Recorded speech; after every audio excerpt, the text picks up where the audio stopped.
Et si vous voulez me retrouver ailleurs, n'oubliez pas d'aller sur le Discord et sur le Twitch, les liens sont dans la description. N'oubliez pas aussi de vous abonner et de liker pour la force, et moi je vous dis bon visionnage.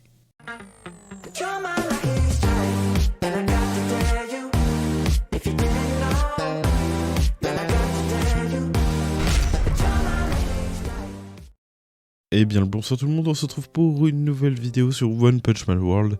J'espère que vous allez bien parce que moi ça va nickel.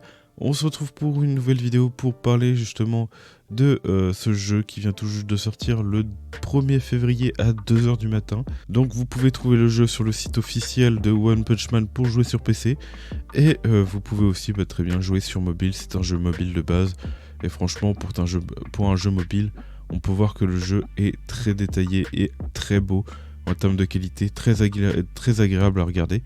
Et puis voilà. Pour le reroll, c'est plutôt compliqué parce que il faut déconnecter le compte et ensuite il faut reconnecter un autre compte. Et du coup, vous devez recommencer toute l'histoire. Et l'histoire est un peu longue à faire et laborieuse.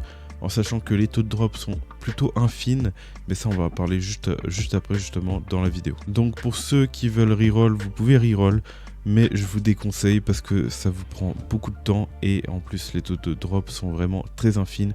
Donc avec un reroll qui prend environ toutes les 30 minutes à faire, voire même plus ou peut-être moins, c'est plutôt compliqué. Alors le gameplay est très intéressant, vraiment très dynamique, donc très agréable à prendre en main. Nous avons aussi différents types de kits par rapport aux personnages avec différentes compétences et tout qui varient. Et nous avons aussi des améliorations de personnages et tout assez diversifiées qu'on pourra voir ça plus tard aussi. Au niveau des tirages, on peut retrouver le tirage pour les débutants, mais pas vraiment débutants. En gros, c'est surtout pour ceux qui cachent. Donc 260 pièces, à moins qu'ils vont nous offrir des méthodes justement plus tard qui vont nous permettre de farmer ces pièces d'or. Mais pour l'instant, actuellement, non, vu que c'est le début du jeu, on ne sait pas trop encore. Et sinon, nous avons le tirage normal par rapport au perso, avec un taux de drop assez infime. Vous pouvez voir que dans les objets SSR, on a 0,600, personnage SSR 0,300 et arme d'impression SSR 0,300. Donc voilà pour la globalité d'objets SSR de 2,200. Donc faut savoir que au bout de 10 invocations, on peut avoir un objet SSR et au bout de 60 invocations, on peut avoir un personnage garanti SSR. Pas un personnage, mais je veux dire plutôt un objet. Donc vous comprenez bien que le reroll est très compliqué, surtout par rapport au taux de drop. Faut savoir que j'ai farmé depuis un moment, mais je n'ai toujours pas justement pour atteindre la pity. Vous pouvez toujours farmer d'autres comptes pour essayer d'avoir la pity et essayer d'avoir un personnage que vous voulez. Mais il sera très compliqué justement de dropper un personnage avant la pity justement pour pouvoir reroll ou autre. Et parlons d'une chose un peu plus fâcheuse du coup. On va aller dans la boutique et pour la modique somme de 99 € à la place de 1000 €, à la place de 1000 € pour un personnage SSR, parce que le personnage SSR vaut 1000 balles, voilà. Vous avez la possibilité justement pour 99 € d'avoir un personnage SSR. Bien évidemment d'un côté cash player, c'est toujours intéressant un personnage SSR à 99 €, mais ça reste extrêmement cher et c'est surtout la réduction de 1000 € comme si un personnage valait 1000 € quoi. C'est vraiment pour attirer votre regard et non, le personnage ne vaut pas 1000 €, je vous rassure. Enfin, du moins, j'espère. Parce que c'est à s'inquiéter quand même. Vous dirais-je, ça ne m'étonne pas, c'est A+ Japan et Crunchyroll qui sont derrière ce jeu.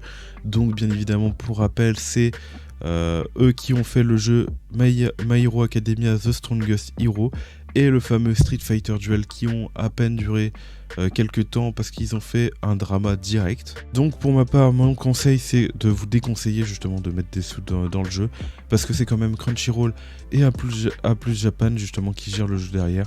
Et vu tous les dramas qu'ils ont fait derrière et tout, attendez un bon mois voire 2 mois, voir ce qu'ils font avec le jeu. Et si vraiment ça va, ils arrivent à se rattraper ou autre, vous verrez plus tard si vous voulez mettre. Mais les packs, sachez, ne sont pas très rentables. Et pour ma part, moi, ils ont perdu ma confiance. Et du coup, je ne mettrai plus de sous pour leur jeu. Pour information juste, pensez bien à descendre en bas. Vous avez ces tirages-là à récupérer pour à la place 2600 pour le tirage. Vous avez pour 2200 pièces. Donc toujours intéressant d'aller chercher. Et justement on voit que temps restant d'actualisation 3 jours. Donc il est possible que tous les 3 jours ça se reset. Donc ça va être plus intéressant justement d'aller chercher ces tickets que d'aller dépenser vos pièces justement dans les tirages. En sachant que le jeu est pas forcément généreux. Au début il est généreux.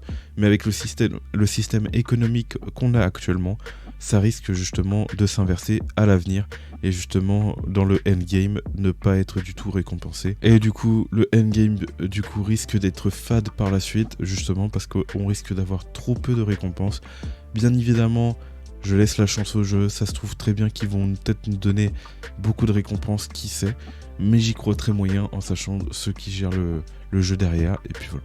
Et donc pour cette fin de vidéo, je vous ai réservé quelques invocations que j'ai gardées, que j'ai mis de côté. J'espère pouvoir en faire 3 là actuellement, en utilisant les pièces avec les tickets.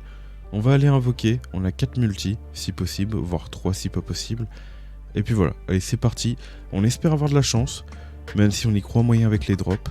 Et puis voilà, et une chose que j'ai oublié de mentionner aussi, c'est que je trouve aussi dommage qu'ils aient mélangé justement les objets, enfin les cartes et tout, avec les personnages. Comme on le dit, comme pour tous les jeux, on veut des portails séparés parce que c'est vraiment infernal quand on drop la carte et pas le perso à côté. Allez c'est parti, du coup nous avons 4 multis à le faire, c'est parti pour la première multi. J'espère être chanceux, même si on y croit moyen. Et puis c'est parti. Allez, on met ça vers le bas et ça a bugué. Attendez, je viens de voir une animation rouge. Non, ça fait rien. Ok, donc j'ai pas trop l'impression que j'ai drop. En tout cas, je suis obligé d'obtenir ASR. On espère avoir un personnage, bien évidemment, histoire de débloquer dans la collection. Donc, alors, nous avons une carte R, ok, très bien, c'est mes premières multi-invocations du coup, donc je découvre en même temps que vous, et je vois les cartes, du coup c'est des cartes de compétences d'armes, c'est ça, oui, donc on va toujours pouvoir mettre ça sur les personnages. Ok, Smile, pourquoi pas, vu on l'a en perso SR, et attention, du coup, ok, c'est un doublon de Smile, très bien, dommage que c'est pas un nouveau, on le prend et si jamais je vous ferai un débrief justement sur tous les persos du jeu pour que vous compreniez bien leur kit et tout. Ok, attendez, j'ai un deuxième, ça c'est intéressant. Ok, ça j'aime bien. Moustache. Moustachute, je sais même plus comment il s'appelle, c'est terrible. Ah oui, Moustachio. Oui, à peu près du genre. Enfin, à peu près du genre, que moi parler français. Voilà, donc on a fait la première multi, on va attaquer la deuxième multi. On a eu 2 persos SR, c'est très bien. En sachant que le perso SSR c'est 1000 balles, le perso SR ça doit être 250 balles ou 500 balles. Voilà. Ok, attendez. Non, c'est du violet. Ah, j'y ai cru, on pouvait y croire. Ok, personnage R. Enfin, je veux dire des compétences d'armes. Dommage qu'on n'a pas de personnage R sur le jeu. Il me semble pas qu'il y a des personnages R. Ça aurait pu permettre de diversifier un peu le nombre de personnages qu'on pourrait obtenir. Enfin, au moins, voilà. Donc, on a eu une carte SR, du coup, Zombieman. Et là, c'est terrible parce que la carte Zombieman... Enfin, du coup, le perso Zombieman, moi, je ne l'ai pas. Donc, c'est un peu terrible. On continue, on relance une multi. Est-ce qu'on va drop? Et la question où je me pose aussi, c'est est-ce que, justement, si on drop, ça reset la pity? Est-ce que ça nous garantit encore le personnage ou pas du tout? Donc, du coup, on est du violet. Donc, d'un côté, ça nous étonne pas. Et on aimerait bien, justement, un personnage SR et un nouveau personnage qu'on n'a pas, histoire de compléter la collection et pouvoir tester les personnages. Ok, nous avons un personnage Opai. Ah oui, c'est le personnage Saitama du coup, avec les cheveux, voilà. Avec les cheveux. Ok, donc un doublon du personnage, pourquoi pas, on prend. On va pouvoir voir aussi si les doublons sont très intéressants à mettre sur les personnages. Et puis là on va aller faire la 4ème multi. Donc malheureusement je vois pas de choses qui ont changé. Voilà, je vois du violet à droite à gauche, mais voilà. Et là ça va briller en violet. Là ça va être compliqué. Voilà. Donc là on a du coup les fameuses cartes. Ok. Voilà. Metal Silver. Ok, Sonic. Et d'accord, on a eu la carte de Roulette Rider du coup. Très bien. Voilà. Donc on a fait les 4 multis. Donc bon, on n'a pas cette sensation justement de progression. On a été farmé justement un petit moment et on n'a pas non plus eu beaucoup de choses. Mais voilà. Ok, donc au moins je pourrais tester les personnages, monter le nouveau personnage que j'ai. Et puis voilà. Donc, je pense pas justement avoir d'autres récompenses me permettant justement d'invoquer. Mais par contre, c'est vrai que j'allais oublier, je peux obtenir le Genos. Donc maintenant j'ai le Genos SSR qu'ils offrent dans la box. Et ça c'est intéressant, du coup je ferai des tests sur le personnage et voir si justement il est bien ou pas, s'il est viable justement pour nos débuts. Voilà. Donc faut savoir qu'au début du jeu, le jeu nous permet justement d'avoir 2 SSR. Donc on a le SSR Genos qu'on a pu voir. Et nous avons aussi un autre SSR qui se trouve juste ici, qu'on peut voir si on cumule le total de points à 700 points. On va pouvoir justement sélectionner un SSR au choix entre justement ce personnage là, celui-là et celui-là. Donc je vois pas s'il y a d'autres personnages, peut-être qu'on aura d'autres personnages accompagnés justement dedans.